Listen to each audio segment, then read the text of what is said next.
ওই এডিসি যখন ত্রিপুরাল্যান্ডের স্বপ্ন দিয়ে এডিসি দখল করেছে, ত্রিপুরাল্যান্ড করবে, ত্রিপুরাদের জন্য স্বর্ণ জমাবে, খুমুলুং দখল করেছে। এই খুমুলুং এর আগে একবার 1990 নাজিতে এইভাবে খুমুলুং দখল হয়ে গেছিল।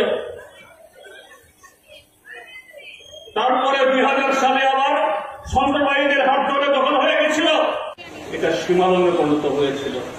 সীমালং মানে হল শ্মশান। ত্রিপুরাজ্যের কর্পরবাসী প্রতিটি মানুষ তখন বলতেন এটা খুমুলুং না সীমালং।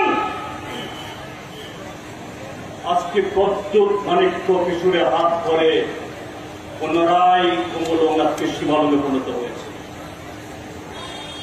ত্রিপুরাদের আবেগকে নিয়ে খেলা করে আজকে যত সামান্য কিছু চাকরি বন্টন, যত সামান্য কিছু কাজ বন্টন, সব সর্বনাশ। যে এবিসিকে দিয়ে নাকি ত্রিপুরাদের সূচনা হবে, সেই এবিসির নাম আজকে মানুষ বলতে বসেছে। সর্বক্ষেত্রে দুর্নীতি।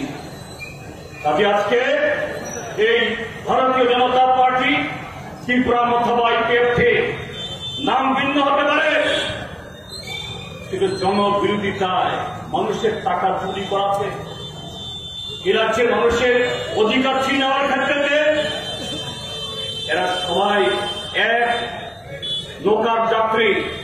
কাজে তার বিরুদ্ধে আজকে আমাদের এই লড়াই, আমাদের এই বিক্ষোভ।